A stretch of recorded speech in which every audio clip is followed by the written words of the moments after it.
Good morning बच्चों। 12th class chemistry में आज हम लोग कुछ इम्पोर्टेंट रूल्स और कुछ नियम देखेंगे। तो सबसे पहले हम अगर बात करें तो ऑस्मोसिस बहुत काफ़ी इम्पोर्टेंट टॉपिक है आपका ऑस्मोसिस।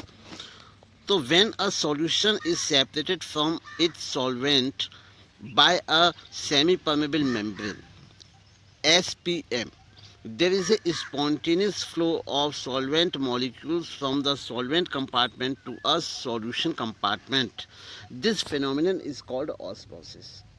जब हम बच्चों किसी सॉल्वेंट को और सॉल्वेंट के किसी सॉल्यूशन को एक सेमी परमेबल मेम्ब्रेन के द्वारा दोनों को अलग करते हैं, वो अलग करने के बाद में हम पाते हैं कि जो स्वतः स्पॉन्टेनियस सॉल्यूशन कंपार्टमेंट की तरफ सॉल्वेंट कंपार्टमेंट से एक मूवमेंट होता है। अर्थात अगर हम कहना चाहें तो हम कह सकते हैं कि ये मूवमेंट जो है वो low concentration to high concentration की तरफ होता है, अर्थात सॉल्वेंट टू सॉल्यूशन होता है। अगर सपोज कीजिए कि ये हम किसी सॉल्यूशन के कंपार्टमेंट हैं, ये आपका सॉल्यूशन है और ये आपका सॉल्वेंट है और ये आपका सेमी परमेबल मेम्ब्रेन, तो यहाँ पर अपने आप सॉल्वेंट से सॉल्यूशन की तरफ इसके जो पार्टिकल्स हैं, सॉल्वेंट पार्टिकल हैं, इधर फ्लो करने लगेंगे और इस फिनोमिनन को हम ऑस्मोसिस कहते हैं। This movement of the solvent is only in one direction. और अगर हम इसकी दिशा की बात करें तो जो मूवमेंट का इसका जो मूवमेंट होता है सॉल्वेंट का केवल एक डायरेक्शन में होता है। But if we talk about the diffusion, तो diffusion is a movement takes place in both direction. ये आपका जो डिफ्यूज़न इसके उलट होता है, जो कि आपका दोनों डायरेक्शन में हो सकता है।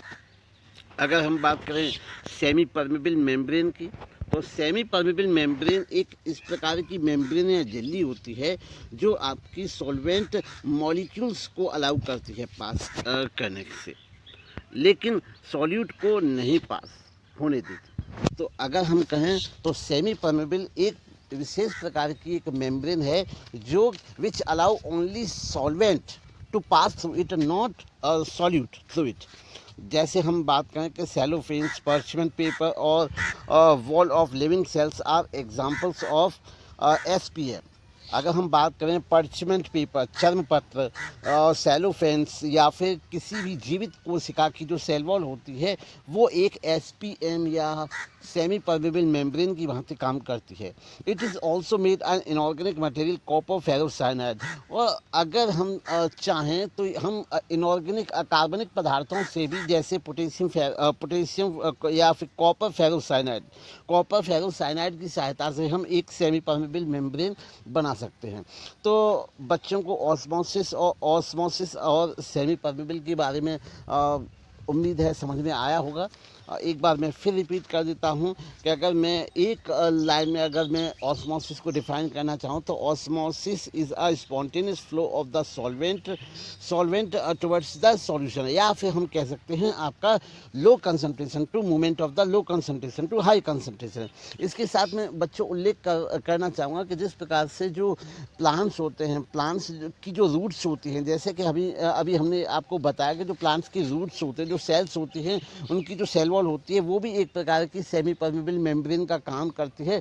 और जो सेमी परमेबल मेम्ब्रेन होते हैं उससे आपके जो वाटर और जो मिनरल्स होते हैं, क्योंकि जो सेल के अंदर का जो सेल शेप होता है, सेल शेप की कंसंट्रेशन अच्छी खासी होती है या ज़्यादा होती है, तो इसके कारण जो वाटर होता है वाटर सेल्स के अंदर जाता है, इसके कारण वो पानी को एब्जॉर्ब कर पाते हैं। अगर हम दूसरा कुछ एग्जांपल देखें, जैसे सपोज़ कीजिए कि अगर हम कहें कि किसी किशमिश को अगर हम रात को पानी में भिगोने के लिए डाल देते हैं, तो जो किशमिश के अंदर का जो शेप होता है, जो रस होता है, वो काफ़ी गाढ़ा होता है, अर्थात कह सकते हैं कि उसकी जो कंसंट्रेशन है वो बहुत ज़्यादा होती है then when compare to water. इसीलिए जो मूवमेंट होता है वो low concentration to high concentration होता है।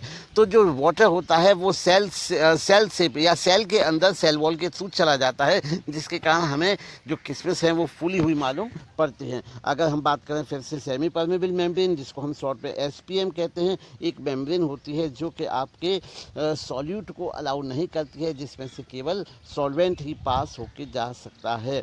इसके एग्जाम्पल हैं सेलोफेन्स, पर्चमेंट पेपर और cell wall of the living cells, और कुछ इनऑर्गेनिक सब्सटेंस जैसे कॉपर फेरोसाइनाइड से भी हम एक सेमी परमेबल मेम्ब्रेन या एसपीएम बना सकते हैं। अगर हम बात करें ऑस्मोटिक प्रेशर की, तो osmotic pressure of a solution excess pressure that must be applied to solution to prevent osmosis। अगर हम बात करें कि ऑस्मोटिक प्रेशर की, तो जब किसी भी कंटेनर को हम एसपीएम के द्वारा डिफरेंस या अलग कर लेते हैं, अलग सेपरेट कर लेते हैं, तो एसपीएम के माध्यम से जो सॉल्वेंट होता है वो सॉल्यूशन की तरफ जाने लगता है, जिससे क्या होता है, जिससे क्या होने लगता है कि जिससे आपकी जो सॉल्यूशन की जो है वो मात्रा बढ़ने लगती है, वॉल्यूम बढ़ने लगता है। अगर इस जो एक्सटेंशन ऑफ वॉल्यूम है, जो वॉल्यूम में जो बढ़ोतरी है, वॉल्यूम में बढ़ोतरी को अगर हम ओवरकम करना चाहते हैं तो हम उस पर प्रेशर एक्सर्ट करते हैं, उसको दबाते हैं, पिस्टन के माध्यम से दबाते हैं। तो वो कितना प्रेशर एक्सर्ट किया जाए जिससे हम ऑस्मोसिस रोक सकें, या फिर हम कह सकते हैं कि वो जो सॉल्वेंट का मूवमेंट है वो रोक सकें, उसको हम ऑस्मोटिक प्रेशर कहते हैं। तो the osmotic pressure of a solution is the excess pressure that must be applied to a solution to prevent osmosis, that is to stop the passage of the solvent molecules into through the semi permeable membrane। osmotic pressure जो होता है वो आपका पाई से denote कर सकते हैं, तो is directly proportional to concentration, that is in molarity of a solution at the given temperature। Thus pi is equals to CRT। तो pi is equals to concentration can be write as N upon V into RT, और यहाँ पे हम moles को wait upon molecular weights करके याद कर सकते हैं। तो इस प्रकार से हम इसको फॉर्मूले में रख सकते हैं।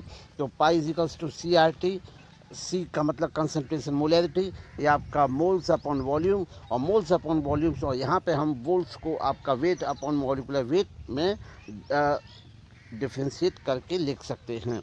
तो इस प्रकार से आपका MB is equals to WRT upon pi और V, अगर हमें इसका मॉलिकुलर वेट निकालना हो तो इस प्रकार से हम अपने फॉर्मूले को एडजस्ट कर सकते हैं। तो फिर से अगर हम रिवाइज करना चाहें तो ऑस्मोटिक प्रेशर वो प्रेशर होता है जो जो जो एक्सेस प्रेशर है, वो एक्सेस प्रेशर है जिससे आपका ऑस्मोसिस या जो कह सकते हैं जो मूवमेंट है सॉल्वेंट का लो कंसंट्रेशन से हाई कंसंट्रेशन की ओर वो रुक जाए, उसको हम ऑस्मोटिक प्रेशर कहते हैं। अगर हम बात करें रिवर्स ऑस्मोसिस की, बहुत इंपॉर्टेंट सिस्टम है। इसी के जो पानी का जो फिल्ट्रेशन होता है, आजकल जो फिल्टर्ड पानी पीते हैं उसको रिवर्स ऑस्मोसिस मतलब RO, जो RO कहते हैं, उसका जो फुल फॉर्म होता है वो रिवर्स ऑस्मोसिस ही होता है। तो इसमें देखते हैं, if a pressure is larger than the osmotic pressure is applied to the solution side. अगर हम किसी भी सॉल्यूशन साइड में ऑस्मोटिक प्रेशर से ज़्यादा अगर हम प्रेशर एक्सर्ट करते हैं तो ये जो इसका जो मूवमेंट होता है वो लो कंसंट्रेशन से हाई कंसंट्रेशन, उसकी डायरेक्शन प्रेशर के कारण रिवर्स हो जाती है, जिसके कारण जो मूवमेंट होता है वो हाई कंसंट्रेशन से लो कंसंट्रेशन हो जाता है। flow water and flow in the solution through the semi-permeable membrane, it is way the direction of the osmosis is reverse, and so the process is called reverse osmosis। reverse osmosis में excess pressure exert करने से, excess pressure solution side में exert करने से क्या होता है कि जो मूवमेंट होता है उसकी डायरेक्शन, स्पॉन्टेनियस मूवमेंट ऑस्मोसिस में किधर होता है, वो होता है आपका सॉल्वेंट से सॉल्यूशन की तरफ। अगर हम इसमें अगर एक्सेस प्रेशर को एक्सर्ट करते हैं तो इसकी जो मूवमेंट है, उसकी जो डायरेक्शन है, वो मूवमेंट की डायरेक्शन जो हो जाती है वो रिवर्स कर जाती है, वो सॉल्यूशन से सॉल्वेंट की तरफ। अर्थात हम कह सकते हैं कि हाई कंसंट्रेशन से लो कंसंट्रेशन की तरफ हो जाती है। इसके कारण इसको हम रिवर्स ऑस्मोसिस कहते हैं। और मैं बच्चों बात बताना चाहूँगा कि रिवर्स ऑस्मोसिस मेथड है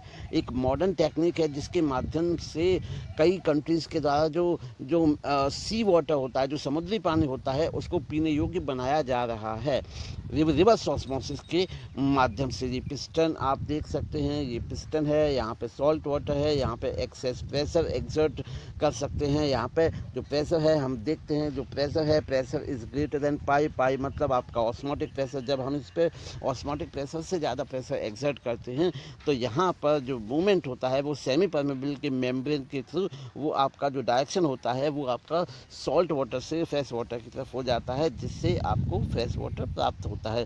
this is then just say that reverse osmosis is a just opposite of the osmosis when an extract pressure is applied. Reverse osmosis is used in the distillation of the get pure water in the sea water. अब हम बात करेंगे isotonic solution की। तो if two solution are said to be isotonic when they exert same osmotic pressure because they have same molar concentration। अगर बात करें isotonic solution की, तो आइसोटोनिक सॉल्यूशन हम उन दो सॉल्यूशन को कह सकते हैं जो समान ऑस्मोटिक प्रेशर एक्सर्ट करते हैं। और समान ऑस्मोटिक प्रेशर एक्सर्ट करने का जो कारण होता है वो होता है उनकी जो कंसंट्रेशन होती है, जो मोलैरिटी होती है वो उनकी समान होती है। जो मोलर कंसंट्रेशन है अगर उनकी समान है तो वो सेम ऑस्मोटिक प्रेशर एक्सर्ट करते हैं। इसी कारण इस प्रकार की सॉल्यूशंस को, दो सॉल्यूशन को, ये एक कंपैरेटिव मेजरमेंट है, तो इस प्रकार के सॉल्यूशन को हम आइसोटोनिक सॉल्यूशन कहते हैं। और अगर हम बात करें isosmotic osmotic solution, when two solutions are separated by the semi permeable membrane, osmosis solution are isosmotic solution. जब दो आइसोटोनिक सॉल्यूशन को सेमी परमेबल मेम्ब्रेन के द्वारा अगर हम सेपरेट कर लें और सेपरेट करने के बाद वहाँ पर किसी भी प्रकार की कोई ऑस्मोसिस नहीं हो या ऑस्मोसिस किसी भी प्रकार का जो मूवमेंट है वो नहीं होता है, तो इस प्रकार के सॉल्यूशन को आइसोऑस्मोटिक सॉल्यूशन कहते हैं। अगर हम बात करें हाइपोटोनिक सॉल्यूशन की, तो a solution having lower osmotic pressure than other solution said to be hypotonic solution respectful other solution. तो एक सॉल्यूशन जो है, एक सॉल्यूशन की जो कंसंट्रेशन है वो दूसरे से अधिक होती है तो हम उस कंडीशन को हाइपोटोनिक सॉल्यूशन कहते हैं। तो इस प्रकार से हमने बच्चों देखा कि किस प्रकार से हमने आइसोटोनिक और आइसोऑस्मोटिक, हाइपोटोनिक, इसी क्रम में अब हम सीखेंगे hypertonic solution. A solution having higher osmotic than the other solution said to be a hypertonic solution. अगर किसी सॉल्यूशन की, एक सॉल्यूशन की दूसरे सॉल्यूशन से ऑस्मोटिक प्रेशर ज़्यादा है तो हम उसको हाइपर, वैसे भी हम कहते हैं हाइपर का मतलब होता है अधिक और हाइपो का मतलब होता है कम। हाइपर का मतलब अधिक और हाइपो का मतलब कम। अगर सॉल्यूशन की जो ऑस्मोटिक प्रेशर है वो दूसरे सॉल्यूशन से कम है तो हम उसको कहेंगे हाइपोटोनिक। अगर एक सॉल्यूशन की जो ऑस्मोटिक प्रेशर है वो दूसरे से अधिक है तो हम कहेंगे हाइपरटोनिक सॉल्यूशन। अगर हम बात करें प्लाज्मोलिसिस की, तो when a cell is placed in a hypertonic solution, अगर किसी भी सेल को हम हाइपरटोनिक सॉल्यूशन में रखते हैं, हाइपरटोनिक सॉल्यूशन का तात्पर्य, हाँ, तो हाइपरटोनिक सॉल्यूशन का मतलब होता है कि जो आपका जो सेल है, सेल से ज़्यादा जो कंसंट्रेशन है वो किसकी है, सॉल्यूशन की जिसमें वो रखा है। तो जब हमने कोई सेल को किसी भी वेसल में रखा तो ये सेल की जो कंसंट्रेशन है, अगर हम कहें कि ये आपका हाइपरटोनिक सॉल्यूशन है तो हम कह सकते हैं कि जो सॉल्यूशन है, सॉल्यूशन की जो ये इसकी जो कंसंट्रेशन होगी वो सेल की कंसंट्रेशन से ज़्यादा होगी। तो हम देखेंगे other solution said to be hypertonic solution. तो यहाँ पर तो the fluid comes out of the cells. तो क्या होगा कि जो सेल्स होगी, अगर हमारा जो लिक्विड, फिर से हम देखें कि अगर कोई सेल है और हाइपरटोनिक सॉल्यूशन के अंदर रखी है तो हाइपरटोनिक सॉल्यूशन के अंदर रखने से जितना भी सेल के अंदर का जो फ्लूइड है वो बाहर निकल आएगा। सेल ड्यू टू ऑस्मोसिस, किसके कारण, ऑस्मोसिस के कारण, क्योंकि हम जानते हैं कि हाइपरटोनिक इसकी कंसंट्रेशन ज़्यादा है और इसकी कंसंट्रेशन क्या है, कम है। तो हमेशा जो फ्लो होता है वो लो कंसंट्रेशन से हाई कंसंट्रेशन की तरफ होता है। So when a high solution cell placed to be hypertonic solution, the fluid comes out, and due to the osmosis and a result of material shrink like gradually, this process is called plasmolysis.